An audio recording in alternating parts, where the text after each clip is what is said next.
beso al despertar.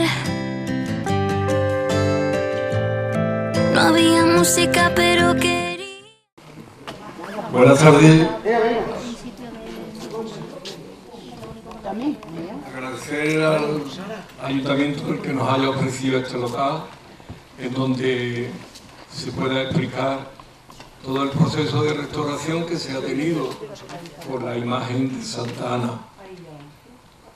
Como sabéis, Santa Ana estaba muy deteriorada, nos dimos cuenta de que había que intervenir, nos pusimos en contacto a través de Graviel, en contacto con el patrimonio histórico andaluz, histórico artístico o patrimonio histórico, se me van las cosas.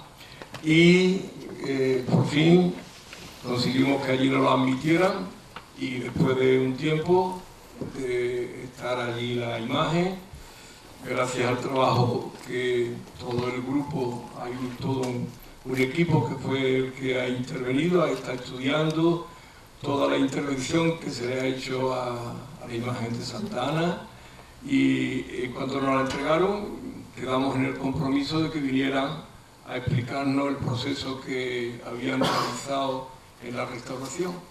Y hoy por fin tenemos aquí a dos de las personas que han tenido una actividad muy cercana y muy directa en la restauración de la imagen.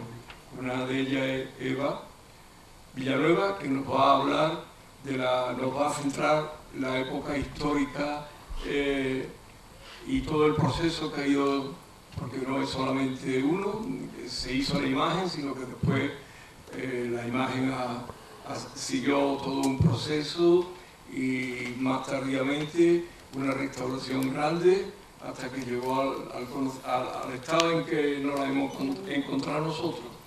Después nos hablará Silvia Martínez, que ha sido, la artista que ha hecho posible devolvernosla tal como la encontramos actualmente.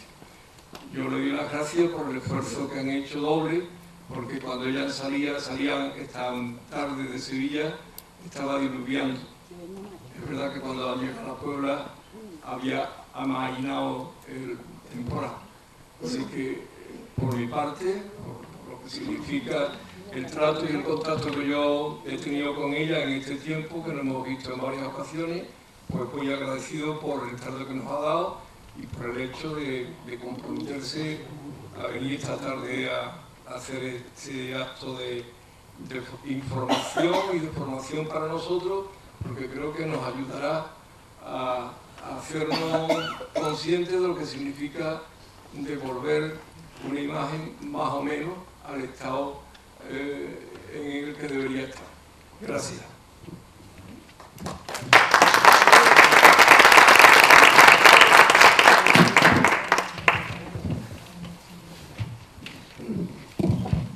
Buenas tardes. En primer lugar, queremos. ¿Sí?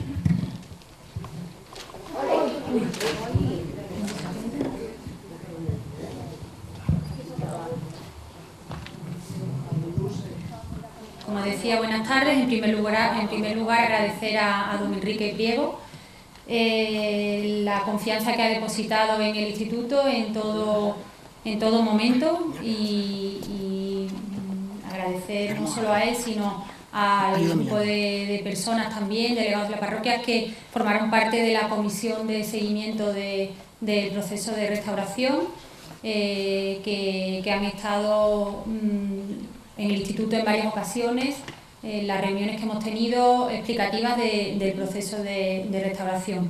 Antes de empezar, quiero decir también que, como bien ha dicho don Enrique, Silvia, como coordinadora del proyecto, como la restauradora que ha llevado a cabo, que ha ejecutado la restauración, y yo como historiadora, representamos hoy les vamos a contar, pero representamos al resto de técnicos, de compañeros que han participado también en el proyecto, entre ellos los químicos, biólogos, fotógrafos, radiólogos, pero no podíamos venir todos. Nosotros vamos a contarles en líneas generales los resultados del proyecto de conservación de la imagen de Santa Ana.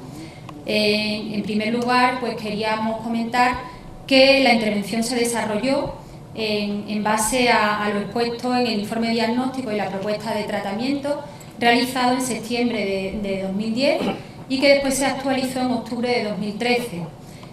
Posteriormente, el tratamiento de conservación-restauración se realizó entre los meses de enero y julio del año 2014 y durante el cual, como he comentado antes, se organizó una comisión mixta integrada tanto por técnicos del instituto como por don Enrique, el párroco de aquí de la parroquia de San Sebastián, y otra serie de personas que en todo momento han estado informados de cuáles eran las actuaciones que se iban llevando a cabo en el proceso de intervención.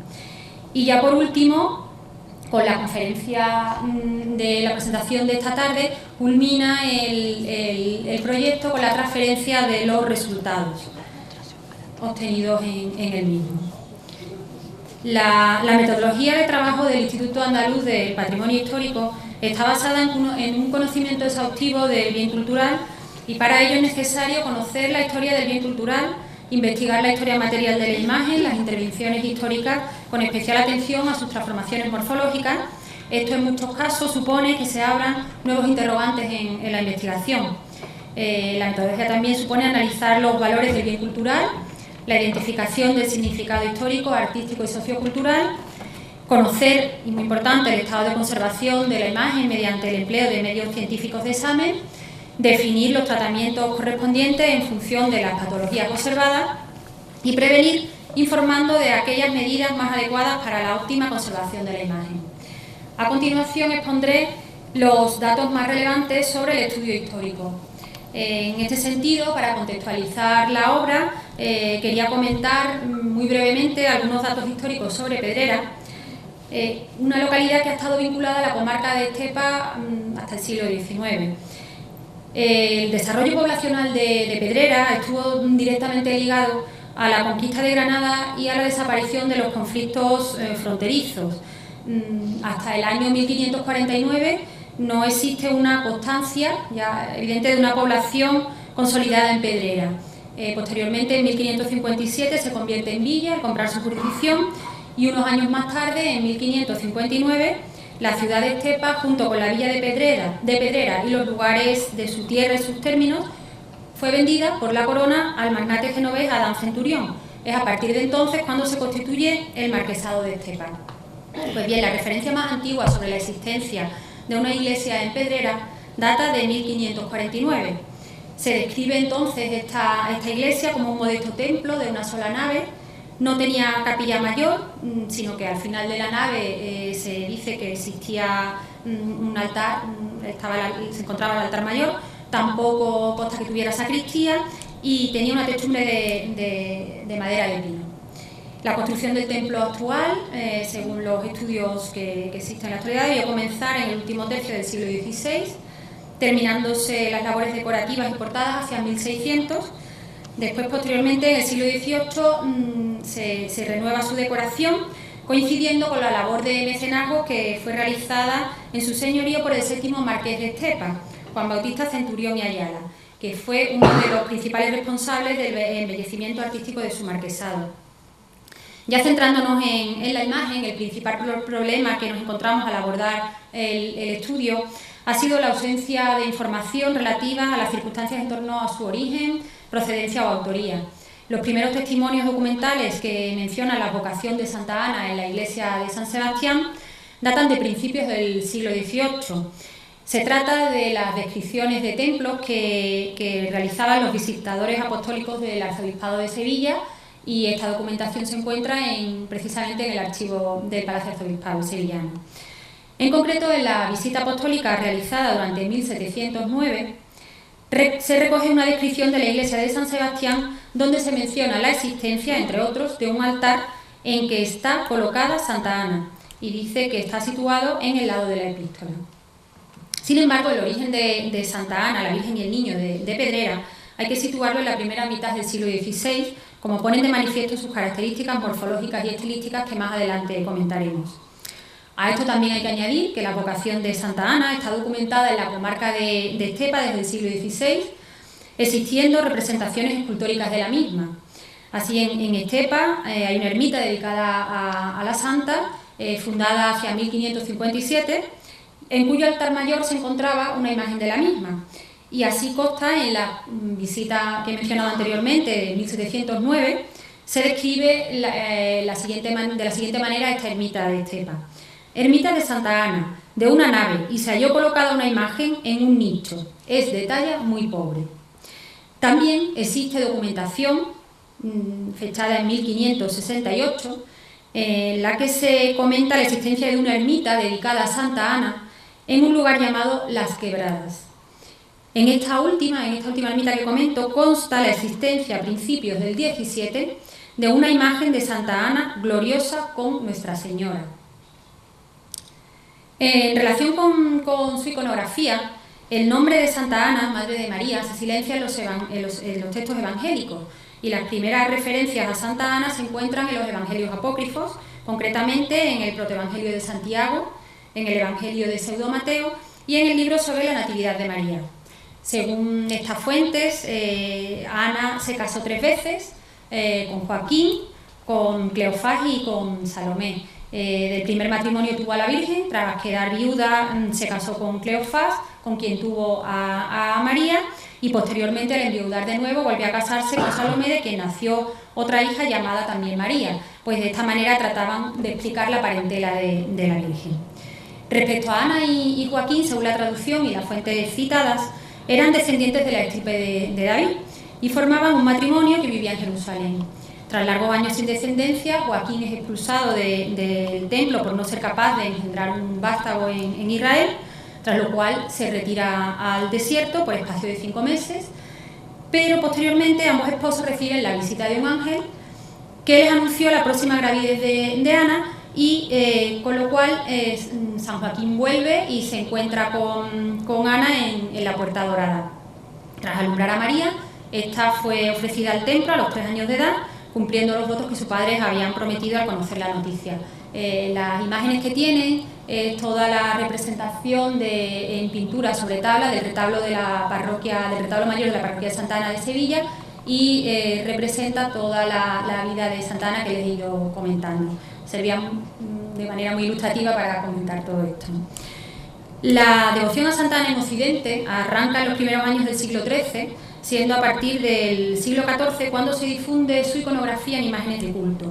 Durante la Baja Edad Media se creó el modelo iconográfico de Santa Ana con la Virgen y el Niño, o Santa Ana triple, como también se le denomina, y esta imagen resumía de una manera muy concreta la idea del árbol de Jesé, ¿no?, el padre del rey David, al tiempo que exaltaba también a la santa como la madre de una criatura concebida sin mancha y abuela del Redentor.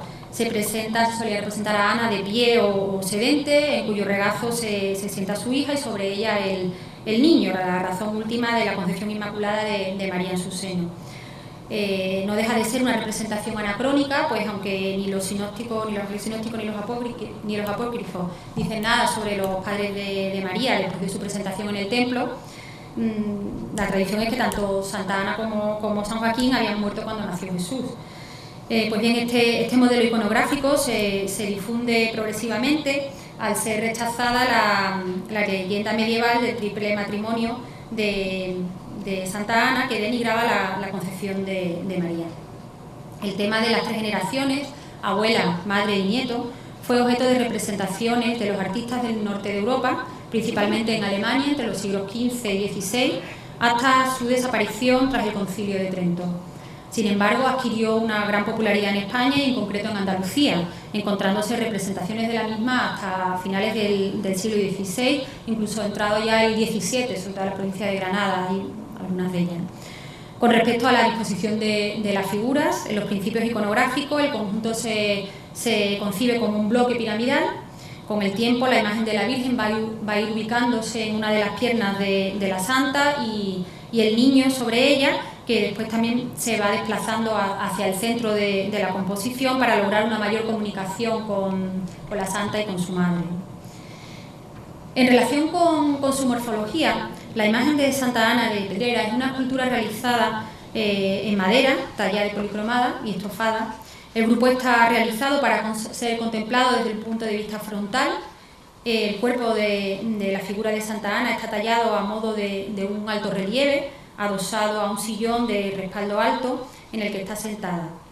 Y todo el conjunto descansa sobre una base semicircular. No sé si tengo... Lo que les comento de alto relieve, ven ustedes la escasa profundidad que tiene la imagen. No sé, ¿se ve? ¿No se ve? La Santa Ana muestra la cabeza erguida mirando al espectador, los brazos flexionados y extendidos hacia adelante, el derecho con la mano en la actitud de portar algún objeto que no conserva. Viste la toca, como es habitual en estas representaciones, va ataviada con un manto y una túnica ceñida a la cintura mediante un cinturón. Sobre su rodilla izquierda sostiene a la Virgen María, de tamaño un poco inferior a la Santa, que a su vez porta al niño en su regazo. Santa Ana sostiene a María con su mano derecha y esta a su vez se muestra de perfil al espectador con las piernas entre las de su madre. Va vestida con una túnica, lleva el cabello largo, peinado con la raya en medio, formando ondulados mechones que cubren la espalda. El niño se encuentra ligeramente desplazado o girado hacia el espectador. El rostro de Santa Ana presenta la frente ancha y despejada, tiene las cejas finas, los ojos pintados, la nariz es recta y la boca pequeña, de labios finos que sugieren una leve sonrisa contenida. Ahora, tras la restauración, más apreciable todos estos rasgos que comento. La Virgen comparte los mismos rasgos fisonómicos que Santa Ana. El niño presenta similitudes morfológicas con la Virgen, también el rostro. Tiene la frente amplia, las cejas finas, los ojos con forma almendrada y la boca pequeña. Se encuentra desnudo, mostrando su anatomía de formas blandas y redondeadas propias de las figuras infantiles, aportando cierto naturalismo al conjunto. Presentan, como os he comentado, tanto Santa Ana como la Virgen las vestimentas policromadas, doradas y estofadas, con una decoración más propia de la estética barroca que de la época del siglo XVI en la que fue realizada la imagen, lo cual hace suponer, como ya comentó don Enrique en la presentación, que han tenido una intervención que fijamos en el siglo XVIII. Desconocemos el motivo, ya sea porque estaban en un mal estado de conservación o simplemente por un cambio estético de gusto. Posiblemente pensamos que esta modificación y que este cambio en la policromía de las imágenes debió coincidir con las obras de renovación del templo realizadas, como he comentado antes, por el séptimo marqués de Estepa. Desde el punto de vista estilístico, hay que destacar el arcaísmo que se aprecia en el sentido frontal de la posición de la Santa, carente de movimiento, como se observa en la colocación de los brazos o las piernas con las rodillas que están prácticamente paralelas. Esta rigidez se aprecia también en la figura de la Virgen. En las manos de la figura se observan los rasgos más arcaicos de la escultura, sobre todo las de la Virgen, que son estas, que tienen una forma muy plana, ¿no? También refleja cierto arcaísmo la mano izquierda de Santa Ana, que es la que encuentran ustedes arriba, que recuerda tanto por la posición con respecto a la imagen como por la morfología rasgos de la imaginería tardogótica. La manera en que está resuelta la talla en la zona inferior y el plegado de los paños de la túnica y toca de Santa Ana pueden relacionarse con la imaginería hispano-flamenca de la primera mitad del siglo XVI. No sé si aprecian ustedes, porque la fotografía no es de muy buena calidad, pero no tenía otra mejor a la mano que pudieran para poder traer toda esta zona, el plegado, que son también esta imagen, también Santa Ana, la Virgen y el Niño, realizada por el escultor Roque Balduque, se encuentran en Alcalá del Río, en Sevilla. Pues todo el plegado de las vestimentas de estas figuras recuerda bastante al plegado de Santa Ana, o incluso la disposición de los plegados de las tocas.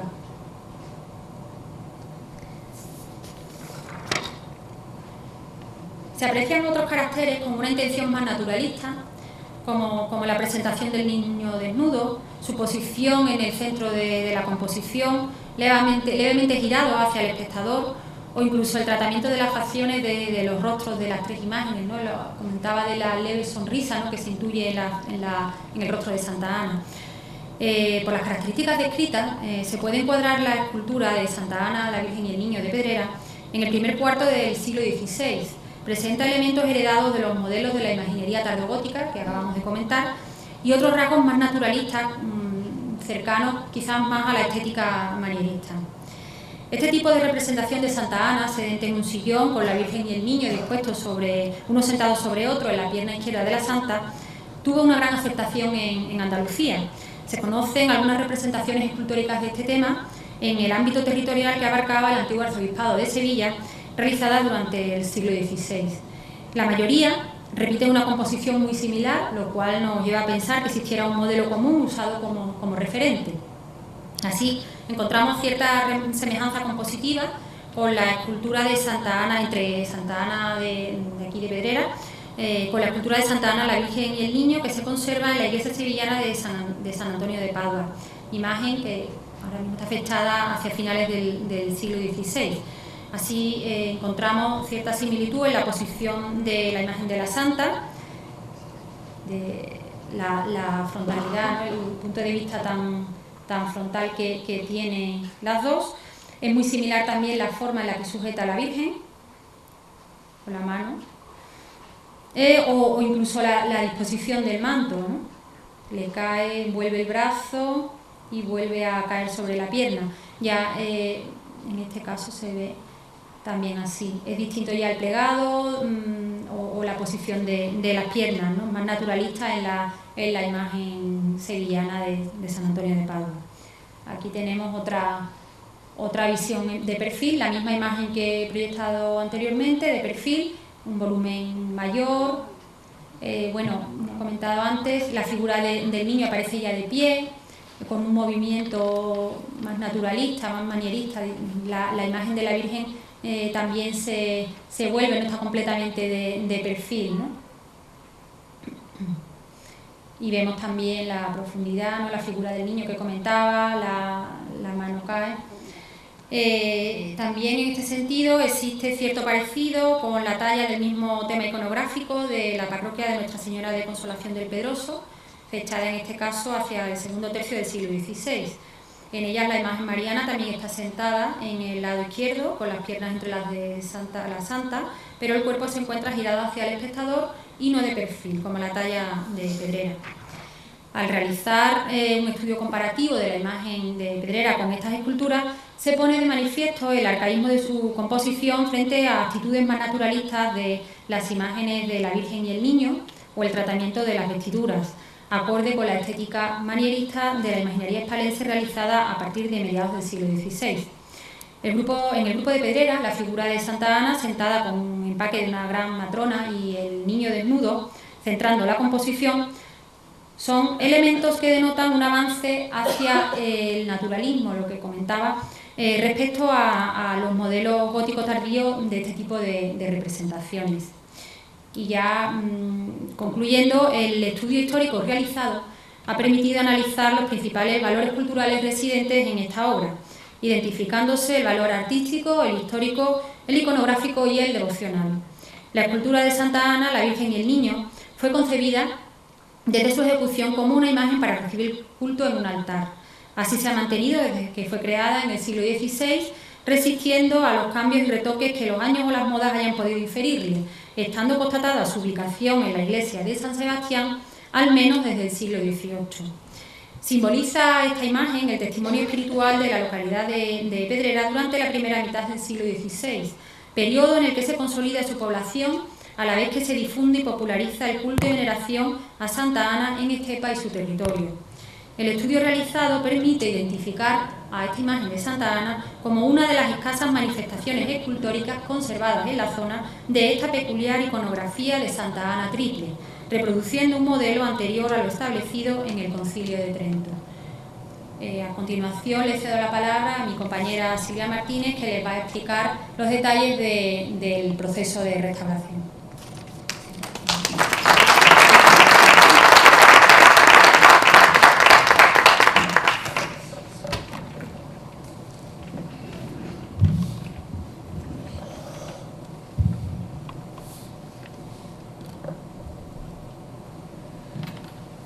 Buenas tardes a todos. Ya ha agradecido mi compañera Eva a la parroquia, a la comisión técnica, a los los miembros de la parroquia que formaron parte de la comisión técnica y, en fin, a todos ustedes su presencia hoy para entender un poco la escultura de Santa Ana. A mí me toca la parte, digamos, técnica, la parte científica del trabajo que se ha hecho. En primer lugar, hay que decir que para conocer la escultura nos tenemos que apoyar hoy en día en una serie de estudios y análisis. El primero es un estudio fotográfico que, bueno, cuenta con fotografías con luz normal, con luz rasante y con macrofotografía, un estudio con iluminación ultravioleta que pone de manifiesto una serie de detalles que con luz normal no son visibles para el ojo, un estudio radiológico que nos habla de la estructura interna de la escultura, el estudio con el endoscopio que nos permite, a través de ciertas oquedades que presentaba la talla, nos ha permitido indagar en el interior del hueco del grupo escultórico, los estudios de cómo está hecho el conjunto estratigráfico, es decir, la policromía del grupo escultórico, a través de los estudios con la lupa binocular, con una lupa digital, y los estudios analíticos, por una parte, para hacer las estratigrafías de la policromía y, por otra parte, para hacer los estudios de la madera e identificar el ataque biológico que presentaba en principio la imagen. Es frecuente que las imágenes, sobre todo si reciben culto, se vean modificadas en el transcurso del tiempo, por varios motivos. Unos son totalmente irremediables, como son el envejecimiento y la transformación de los materiales. Son orgánicos y sufren, igual que las personas, pues los cambios de temperatura y humedad, y el paso del tiempo los somete a una degradación de sus propios componentes. Y otros son intencionados, como la eliminación o la adición de elementos inmateriales. Estas modificaciones, que las denominamos antrópicas porque están producidas por la mano del hombre, obedecen normalmente a reparaciones que son volumétricas o a la adición de otros elementos o a la adecuación a un cambio de moda, o simplemente a una remoción por un mal estado o por un accidente fortuito que se haya podido producir en alguna de las manipulaciones de los bienes, digamos, de los bienes culturales. En ocasiones las modificaciones intencionadas se convierten en un hecho irreversible y, por lo tanto, llegan a formar parte indisoluble de la obra, porque forman parte, o sea, el conjunto de acciones llegan a formar unas aportaciones a lo largo del tiempo que en realidad le confiere una cierta autenticidad al objeto artístico. Este es el caso de la Santa Ana, la Virgen y el Niño, cuya morfología se consolida a lo largo de los siglos desde su creación. En la descripción técnica no hablaremos, por tanto, ni de partes originales ni de partes no originales, puesto que hoy en día todo lo que observamos en la Santa Ana forma parte ya de su morfología. La escultura de la imagen de Santa Ana, la Virgen y el Niño, responde a una tipología de escultura de bulto redondo. Está tallada en madera, está policromada y estofada. Está compuesta por varias piezas ensambladas con espigas de madera y grandes clavos de forja.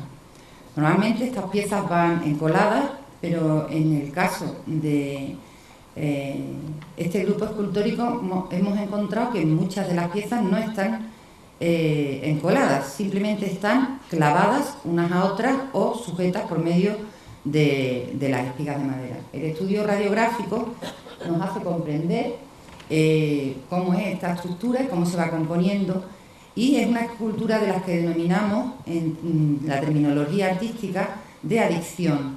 ¿Por qué de adicción? Puesto que no es un bloque al que se le van quitando pedazos hasta extraer, digamos, la figura que se supone que está en ese bloque, sino que por la suma de muchos elementos vamos consiguiendo un volumen hasta conseguir la forma deseada. Si ustedes ven aquí en el centro de la radiografía, ven una zona más oscura, como un rectángulo, que es el hueco interior que forman una serie de tablones, digamos, maestros, las piezas maestras que conforman la estructura del grupo escultórico, y sobre el que se van ensamblando otras piezas de otros tamaños hasta conseguir los volúmenes que deseamos, el brazo, la rodilla, la peana, y ya se le van adosando otros elementos como son las piezas que forman el sillón. Se ven claramente en las radiografías, es que como no tengo puntero, se ven claramente, ven los enormes clavos de forja que son originales, muchos de ellos incluso en origen, cuando han sido claveteados, se han doblado sus puntas, con lo cual es muy característico la forma de estos clavos de la época de construcción del siglo XVI. Y al mismo tiempo también se observa en un color más tenue, que yo tan pequeña no lo puedo ver, pero se pueden observar las espigas de madera, que son también de gran tamaño y de un diámetro de 1 centímetro, de 1,5 centímetros, que ayudan a fijar también esas piezas. También se ha observado, es un recurso, digamos, técnico de los artistas, para evitar que las uniones de piezas se señalen a través de las capas de policromía, que son mucho más frágiles, el entelar las esculturas. Bueno, y también se entelaban otro tipo de bienes, como podían ser las pinturas sobre tablas, que a lo mejor ustedes conocen, pues no solamente eran las tablas, y sobre las tablas pegaban unas telas. Todo eso era para intentar amortiguar o frenar el paso del tiempo, los movimientos de contracción y dilatación de las distintas piezas de madera. Eso lo único que hace es ralentizar, digamos, esos movimientos y la repercusión de los movimientos de la madera en la policromía, pero no quiere decir que no aparezcan. Lo que sí aparecen es una serie de características diferentes en la policromía. La policromía, digamos, tiene unas señas de identidad que están transmitidas por sus propios materiales y por el soporte sobre el que está ejecutada. En este caso podemos decir que es un soporte mixto, al ser madera y tener tela. No solamente vemos unas líneas muy marcadas en la policromía, como sería lo normal en la dirección de la veta, sino que también vemos un cuarteado muy característico reticular producido por los movimientos de la tela que la envuelve. Por otro lado, comentar que en la inspección que pudimos hacer, estas son 2 fotografías tomadas con el videoendoscopio, pudimos apreciar, esto es uno de los clavos que han visto en la radiografía, este es uno, aquí vemos otro, y es curioso, si observan esta pieza que está redondeada, tenemos que tener en cuenta que esto es el interior de la figura, y que incluso aquí, si lo observan, ven un brillo metálico que es parte del oro y parte de la policromía, que nos hace suponer que parte de las piezas fueron policromadas en su totalidad antes de ser ensambladas. Y en esta fotografía, en la fotografía de su izquierda, en esta se puede apreciar que las piezas no están encoladas, es una pieza de forma redondeada, otra pieza de forma redondeada, no tienen ningún tipo de ensambladura, solamente están ensambladas por los clavos de forja. Estamos hablando de la policromía, estamos hablando de las características de la policromía, del cuarteado característico. Cada policromía tiene un cuarteado característico. En el caso de la Santana, la Virgen y el Niño, he dicho que es un cuarteado reticular que se produce con unas líneas más intensas que van en dirección de la veta de la madera, que son en sentido longitudinal, y con unas líneas atravesada formando una retícula de un tamaño considerable, no es pequeño, que está formada por los movimientos de la tela. La policromía actual de la imagen de Santana, la Virgen y el Niño, ya ha comentado antes Eva que no es la original, o creemos que no es la original, porque tanto en el estudio a través de la lupa binocular, como en el estudio radiográfico, mirando detenidamente la radiografía, y los datos que nos han aportado los estudios estratigráficos de cuatro micromuestras que se extrajeron, 2 de encarnadura, una de la mano de la Virgen, otra de la mano de la Santa Ana, una del traje de Santa Ana, creo que es la tercera, no, del Niño, otra que es la del estofado del traje de la Virgen, y la última, que quizás es la que nos ha ayudado a datar, digamos, esta policromía, que es la que observamos en la actualidad, del estofado del vestido de la Virgen también, y del rojo que cubre el sillón. En esta última muestra encontramos un material, en la última capa, que es varita. Este material no se utiliza en el arte hasta la segunda mitad del siglo XVIII. Con esto, ¿qué es lo que comprobamos?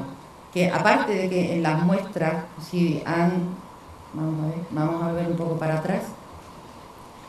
Si ven, en la parte de aquí de la derecha, verán un número de 1, 2, 3, 4, 5 y 6, el número de capas que forma la estratigrafía. En las muestras son muy pequeñas y dependiendo del sitio donde se cojan, hay veces que no conseguimos la secuencia completa de la estratigrafía porque tendríamos que hacer un grave daño para coger una muestra hasta la madera, sobre todo en el caso de esculturas como la Santana, la Virgen y el Niño, que tienen una preparación, tienen un grueso de conjunto estratigráfico muy grande. Entonces, este estudio de laboratorio lo contrastamos con nuestra observación a través de una lupa binocular de gran aumento para ver si se ha tomado el número de capas total que presenta la estratigrafía o habría mayor número de capas. Bueno, en el caso de la Santana hemos conseguido hasta 6 capas con muchísima suerte y nos ha dado siempre la presencia de 2 policromías superpuestas, cada una de ellas con su preparación y su capa de color. En el caso de las manos coinciden bastante, digamos porque es una coincidencia de materiales o una afinidad de materiales desde el siglo XVI al siglo XVIII, los que se utilizaban para realizar las policromías, y la sorpresa o el dato que realmente nos aporta luz para datar, digamos, la intervención y para completar la historia material de la imagen es en esta muestra donde aparece la varita. ¿Qué es lo que nos indica? Bueno, pues que en el siglo XVIII hubo una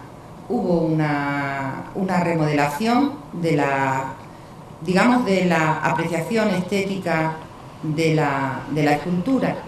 En algunas de las zonas de la escultura solamente hay una capa, con lo cual se supone que el estado de conservación de las películas inferiores era muy malo y quizás eso es lo que llevó a realizar una nueva policromía, y en otros casos sí se mantiene bastante completa las capas subyacentes.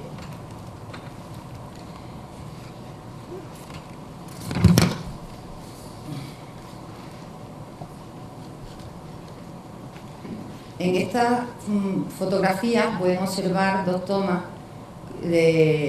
con la iluminación ultravioleta que nos ayuda a identificar las intervenciones que se han hecho más recientemente sobre la superficie de las obras de arte. En este caso, En el caso de la Santa Ana, lo que nos indica a través de diferentes manchas y tonalidades que observamos respecto a la iluminación con luz normal es una serie de intervenciones puntuales que se denominan repintes sobre zonas que han tenido o bien un daño o bien una pérdida, un desgaste o, como en el caso del sillón, pues simplemente un cambio de gusto, como podrán ver a lo largo de la intervención. En esta pueden ver exactamente también con las dos fotografías laterales las manchas y las, digamos, las acumulaciones que se ven en el manto, en la base del sillón, en la parte de arriba de las manos de la Santa Ana, en el borde de la toca. Y es muy importante el estudio ultravioleta también para ayudarnos a definir lo que es el estado de conservación al que nos enfrentamos cuando vimos la escultura. El estado de conservación y el diagnóstico de la Santa Ana, podemos decir que las alteraciones se localizaban tanto a nivel de soporte como el conjunto estratigráfico. El conjunto estratigráfico son las capas de policromía y son consecuencia, como dije anteriormente, del envejecimiento de los materiales, de reparaciones inadecuadas y del uso devocional. Los deterioros observados en la imagen, tanto materiales como estéticos, nos indicaban que había una necesidad urgente de acometer un tratamiento de conservación. Pero no solamente eso, sino también habría que adoptar las actitudes necesarias para su conservación y duración en las mejores condiciones posibles. El principal problema que presentaba la imagen era una infestación por insectos xilófagos.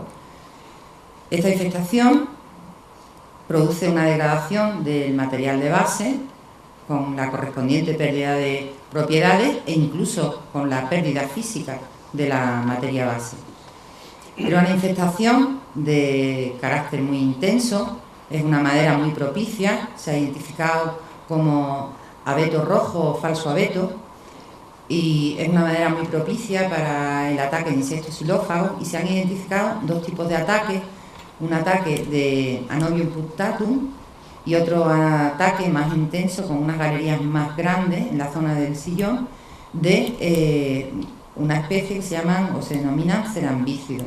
De uno de ellos podemos conseguir uno de los especímenes en una de las galerías y de otro pues simplemente pues por el tamaño y diámetro de los agujeros, de los orificios que van dejando y el tipo de serrín, pues se identifica, digamos, la especie.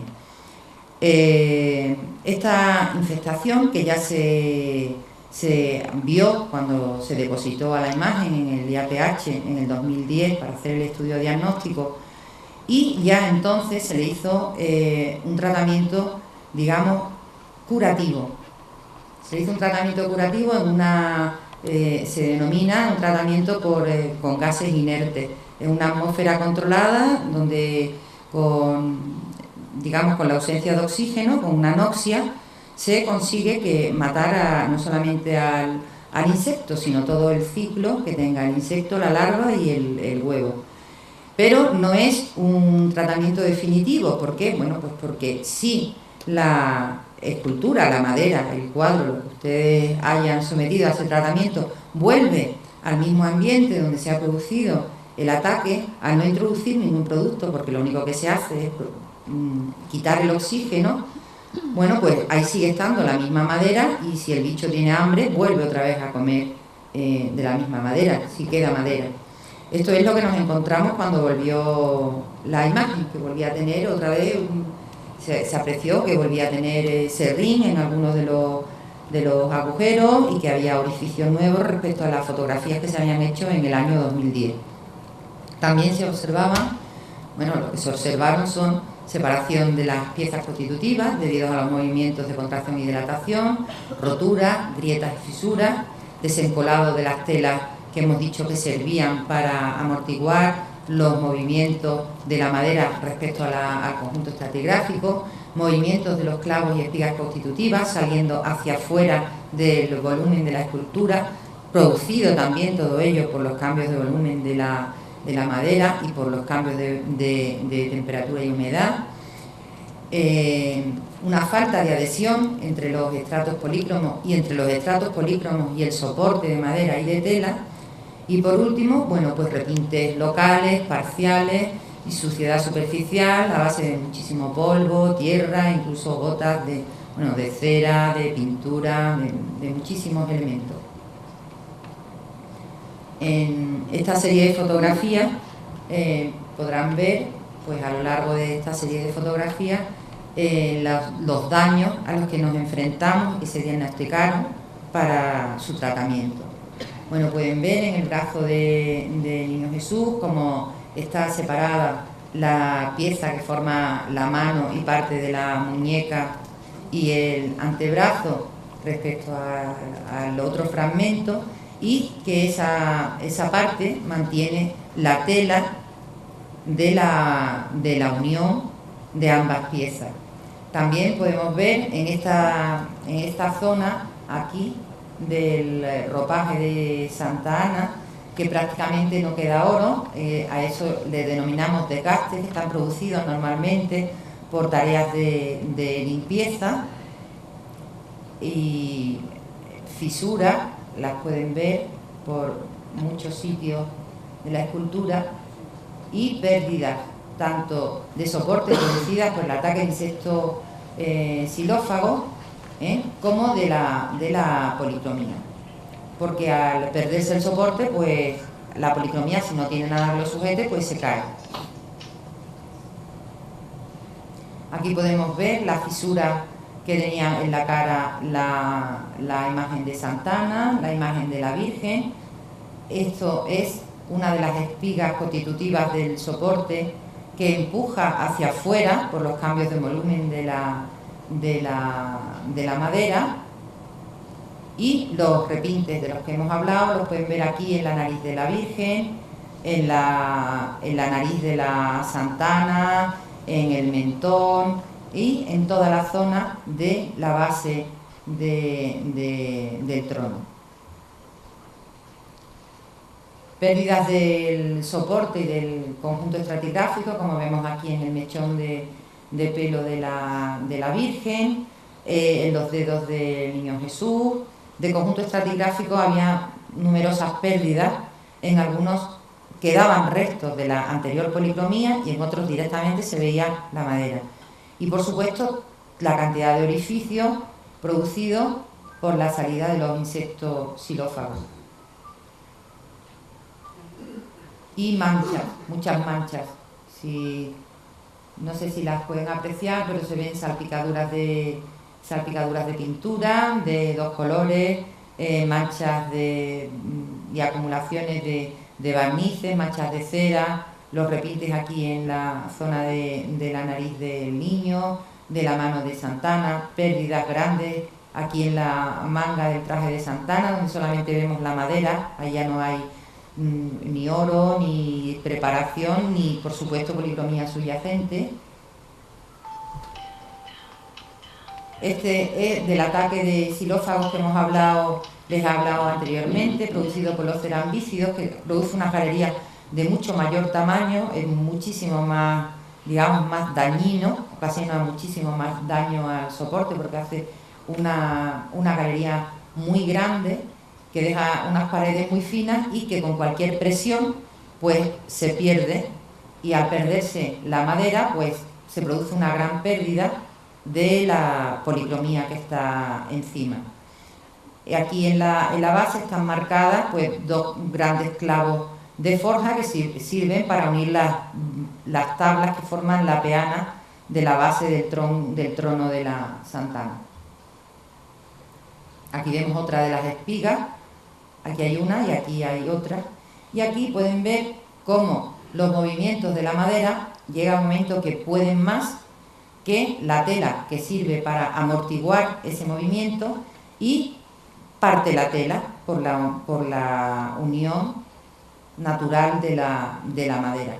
Y entonces no sé si pueden observar ahí el desflecado de la tela. La tela era una tela de lino, del ligamento de tafetán, y bueno, en realidad, en general, tiene buen estado de conservación, pero al producirse esta rotura ya no tiene se mantiene, pero no tiene la función para la que fue colocada. Aquí vemos incluso la falta de algunos de los elementos constitutivos, que eso también produce que se facilita en una escultura, como he dicho anteriormente, que muchas de las piezas no están encoladas, sino simplemente claveteadas unas con otras. La pérdida o falta de uno de los elementos de unión hace que o favorece los movimientos de las piezas.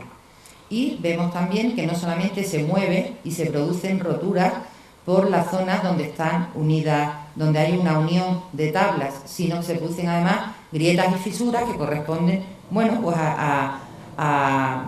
digamos, a las características naturales de esa madera, que podrían tener una fenda, podrían tener un nudo, y todo eso se va manifestando con el paso del tiempo. Aquí pueden ver la pérdida no solamente de la madera, ¿no?, sino también ven aquí los bordes de la tela. En la fotografía de abajo ven los bordes de la tela, que sirve, como he dicho anteriormente, que servía para evitar que se notaran estas uniones. Si lo ven en esta zona de aquí, no se aprecia la unión entre las piezas que vienen en sentido vertical y la pieza horizontal.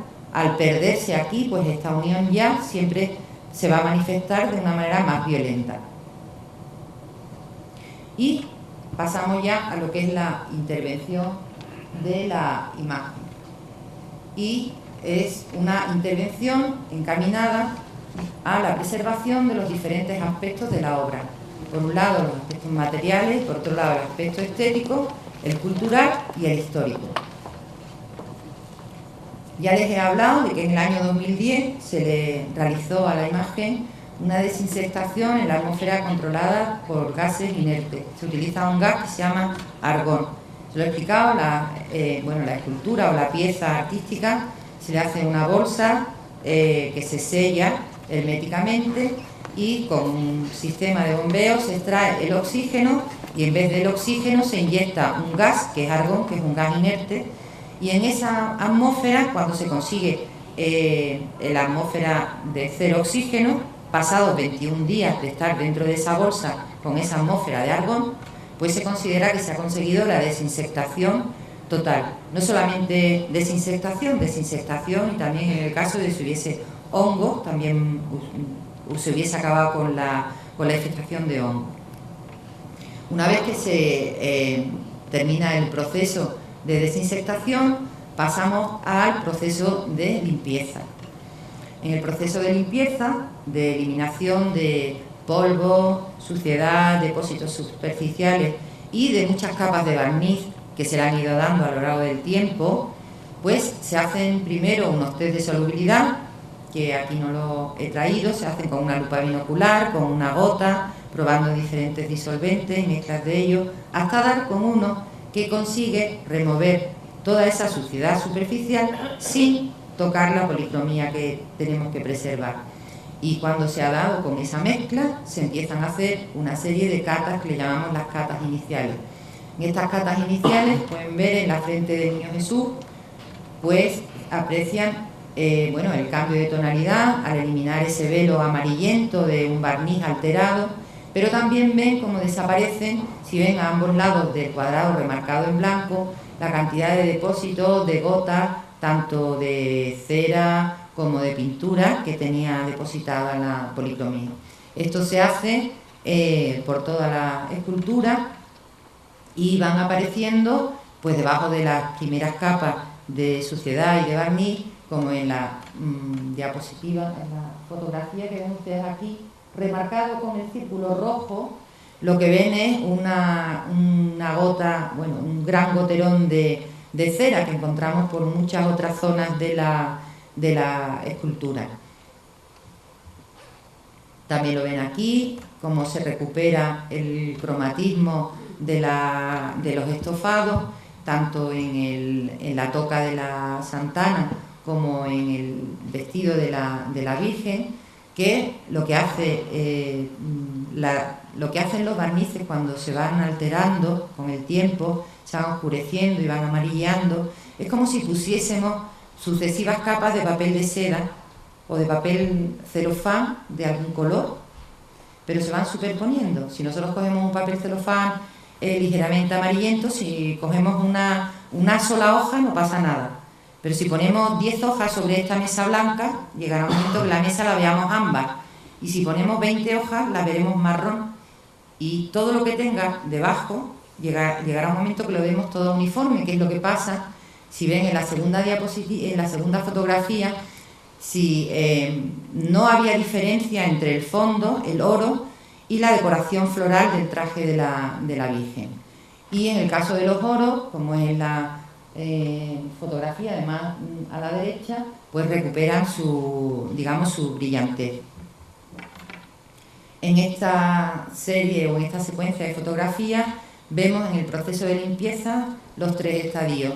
En el estadio inicial, como es en el de la izquierda, en el centro vemos la mitad del proceso, que quizás no sea, bueno, es bastante patente, más de cerca, ahora verán algunas fotografías para demostrarlo, pero con la fotografía ultravioleta de la derecha se aprecia claramente en la frente de la Virgen, en el Niño Jesús, en el traje de la Virgen, incluso en la peana, un cambio de tonalidad donde se han eliminado esas capas de barniz. Hay un gran cambio y es muy demostrativo, y además nos sirve a nosotros para saber hasta dónde tenemos que llegar en la eliminación de esas capas que están superpuestas a las policromías originales o que consideramos ya como originales. Aquí ven esa media limpieza. En el caso de las policromías de la Santa Ana, la Virgen y el Niño, el cambio a lo largo de la limpieza fue poco, espectacular. Sí, se notaba la limpieza, pero era poco espectacular. Fue mucho más espectacular cuando sucede el proceso, inverso, que se termina la limpieza y se van dejando lo que le llamamos testigos. Entonces, sí, por contraposición a los colores claros y al cromatismo que aparece, pues sí se ve realmente el grado de suciedad que tenía la escultura. También lo pueden ver aquí, como el rojo, que hemos dicho que ha sido el que nos ha ayudado a datar de cuando se había hecho la última policromía, pues enmascara la decoración subyacente del estofado del sillón.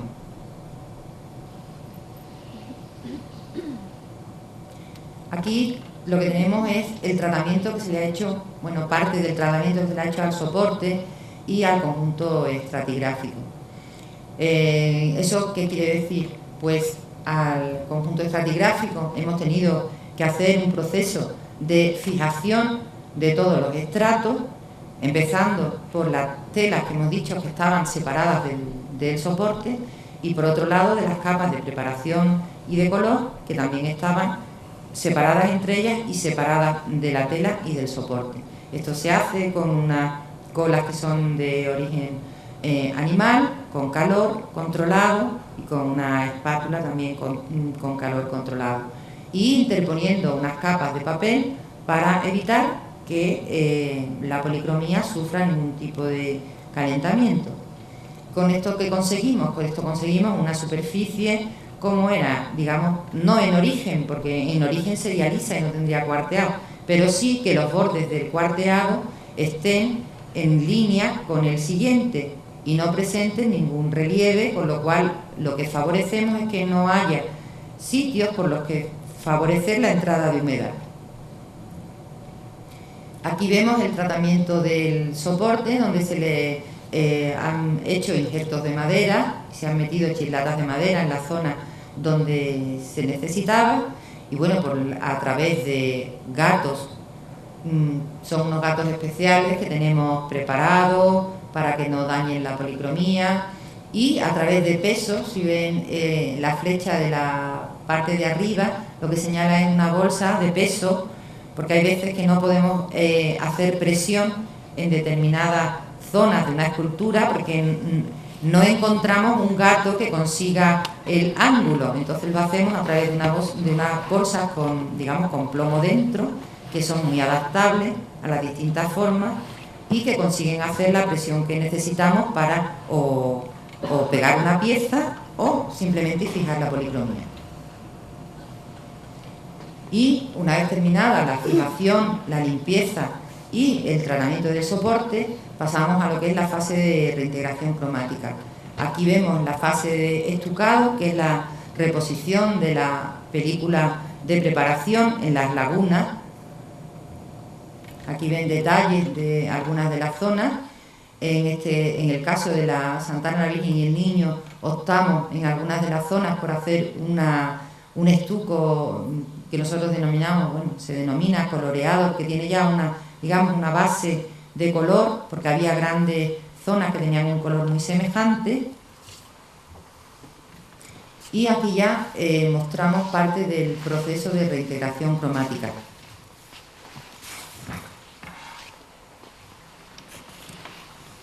La reintegración cromática ha evitado nuevas aportaciones que en cualquier caso lo único que nos hubieran ido es en detrimento de la autenticidad de la obra.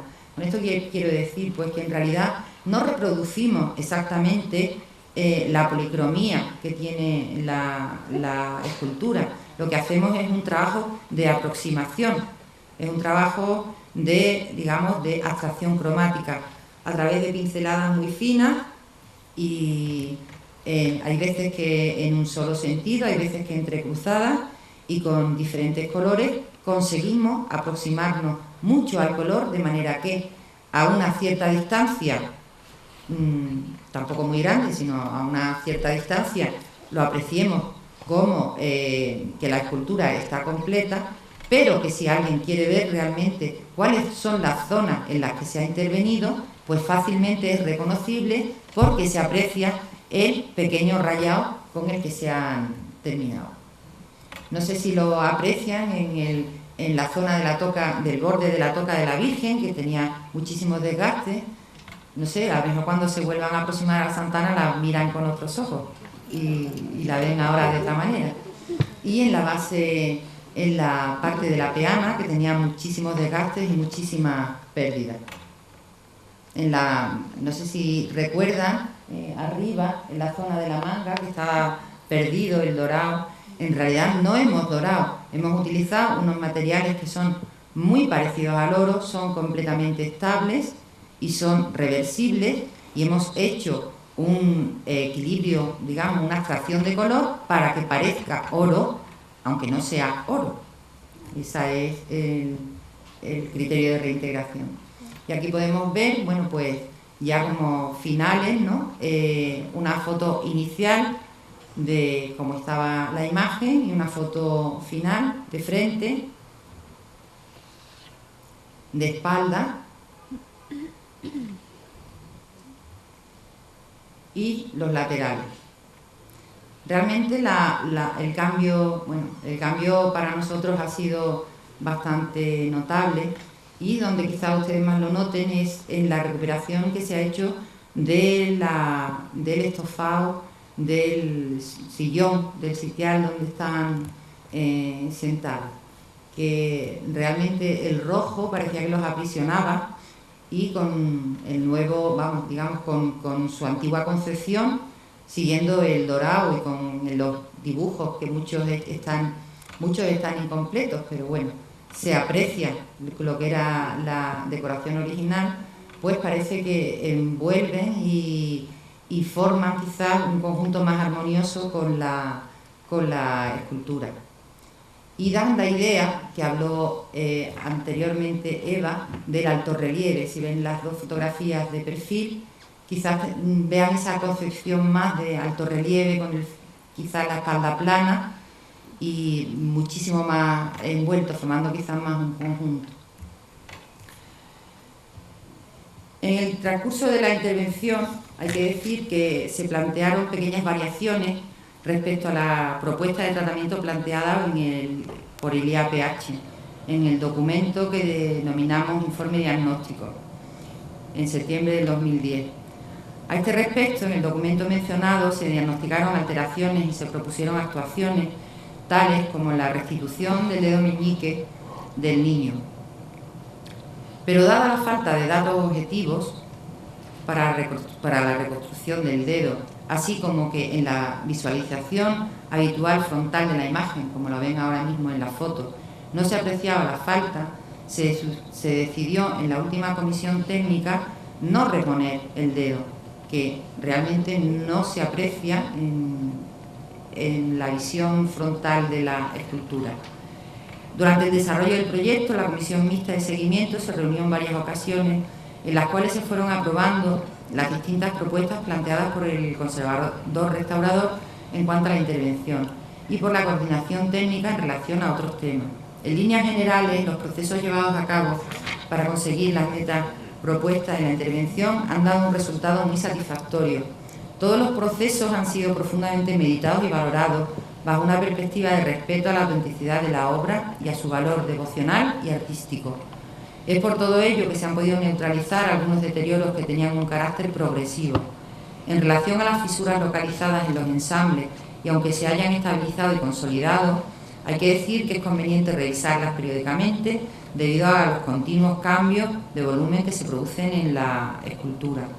Por otro lado, también se ha conseguido rescatar una policromía que estaba enmascarada por varias capas de naturaleza orgánica y con una tonalidad relativamente homogénea, una tonalidad aplicada homogéneamente y con repintes y sobre repintes y con retoques superficiales, y que desvirtuaba ostensiblemente la lectura estética que teníamos del conjunto escultórico. Un valor añadido, hay que decir, al tratamiento de conservación y restauración llevado a cabo ha sido la restauración y reposición del limbo y la corona de plata que portaban Santa Ana y la Virgen. Y también habría que decir que la restitución en su retablo debería hacerse bajo los principios de las mejores condiciones para su conservación, y eso implicaría un habitáculo libre de xilófago, como he dicho antes. Bueno, solamente darles las gracias por su presencia y atención y decirles que, en definitiva, la imagen de Santa Ana, la Virgen y el Niño vuelve a mostrarse en toda su plenitud y en buen estado de conservación. Es ahora el momento en que la parroquia, custodia secular de esta imagen, siga velando por su conservación como hasta ahora ha venido haciendo, y siguiendo las pautas básicas para la conservación preventiva y el mantenimiento de la obra y de su entorno. Y por último, como ha dicho antes mi compañera, no puedo olvidar que este proyecto se ha desarrollado por un equipo formado por muchísimas personas, y creo que las voy a nombrar a todas porque todas han sido parte fundamental del trabajo que se ha realizado. Son Lorenzo Pérez del Campo, que es el jefe del centro de intervención; Araceli Montero Moreno, que es la jefa del área de tratamiento; María del Mar González, que es la jefa del departamento; Reyes Ojeda Calvo, es jefa del departamento de estudios históricos; Eva, que la tenemos aquí al lado, Eva Villanueva Romero, en la parte de los análisis, a Lourdes Martín García, que es la jefa del proyecto de laboratorio; Auxiliadora Gómez Morón, que es la técnica química; Marta Samiño Puerto, que es la jefa del proyecto de biología; y Víctor Menguiano Chaparro y Juan Manuel Velázquez, que son los técnicos biólogos; y por último a los dos fotógrafos, que son Eugenio Fernández Ruiz, que es el jefe del laboratorio de medios físicos de examen, que es el que ha hecho el estudio radiográfico y el primer estudio fotográfico del estudio diagnóstico de la imagen; y a José Manuel Santos Madrid, que es el técnico de fotografía aplicada, que ha hecho todo el seguimiento del proceso de intervención y la videoendoscopia que les he enseñado. Sin nada más, darles las gracias por su atención y por la paciencia que han tenido en escucharnos, y espero que haya sido de su agrado la charla y la restauración.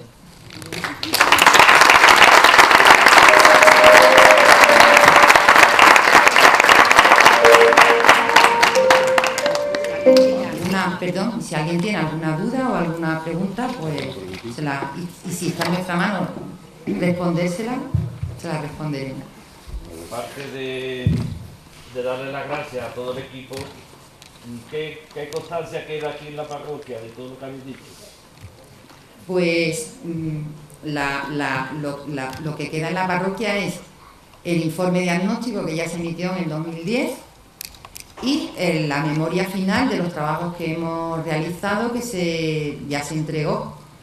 Nosotros tenemos unos plazos de entrega que suelen ser muy rigurosos y si la imagen de la Santa Ana se terminó en julio, pues julio, agosto, septiembre, en noviembre.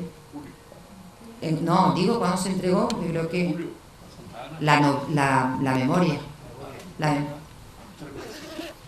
Por eso digo, pero no contamos agosto, pues septiembre, octubre, noviembre, que se terminaría en noviembre y se remitió a la parroquia. Ahí está absolutamente recogido todo. Se ha recogido, bueno, pues el estudio, la identificación de madera, el estudio de la identificación estratigráfica, todos los trabajos las operaciones que se han realizado, los materiales que se han utilizado, más toda la documentación fotográfica que se ha generado. Muy bien. ¿Algo más? Pues nada, sin nada más. Buenas noches a todos y gracias otra vez por su atención.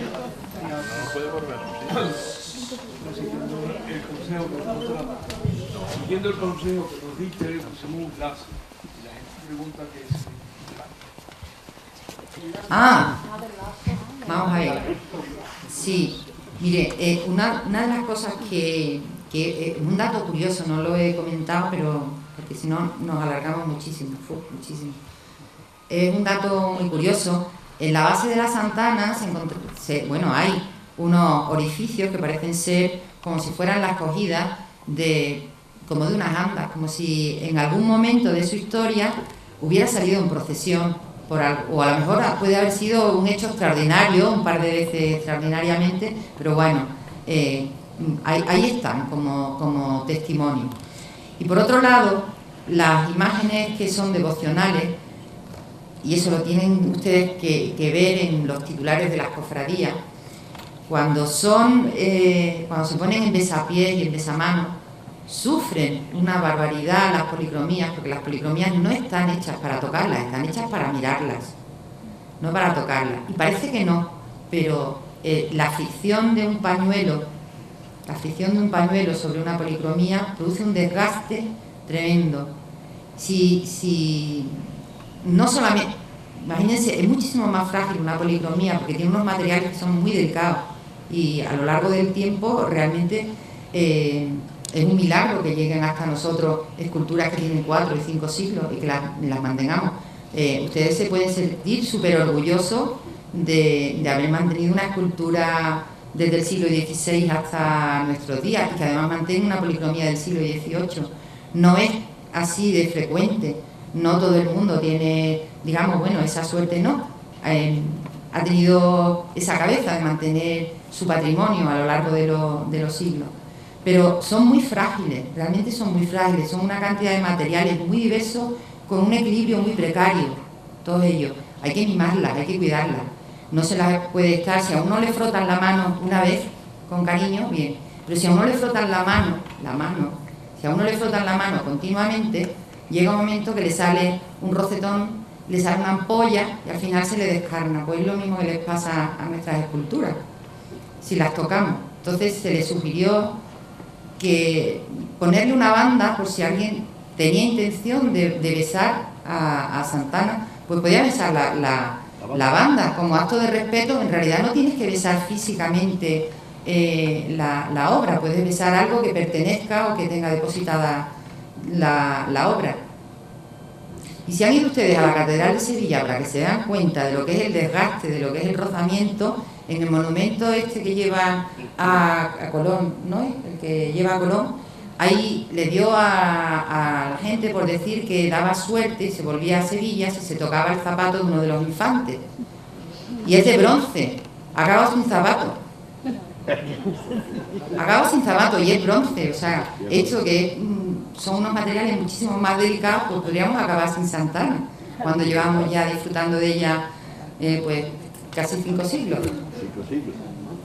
Por eso es lo de simplemente lo de la banda lo solemos sugerir para preservar las esculturas. No podemos evitar la devoción, pero hoy en día creo que con los conocimientos que tenemos lo podemos hacer de una manera más, digamos, más racional, que además les ha costado el dinero a ustedes. ¿Sí? Que les ha costado el dinero a ustedes, que han estado mucho tiempo recaudando el dinero para poder restaurarla. Entonces, ¿qué? Por eso les digo que ya que han sido ustedes partícipes de que no solamente llegue, vamos a ver, ustedes forman parte de los que han conseguido que la escultura llegue desde el siglo XVI a nuestros días, pero además que en nuestros días se haya podido recuperar un estado de conservación muy bueno para que siga durando para muchas más generaciones de pedreras. Entonces, bueno, ya que les ha costado, pues no vamos a poner los pies en el zócalo de casa que la acabamos de pintar, ¿no? ¿Verdad que sí? ¿Verdad?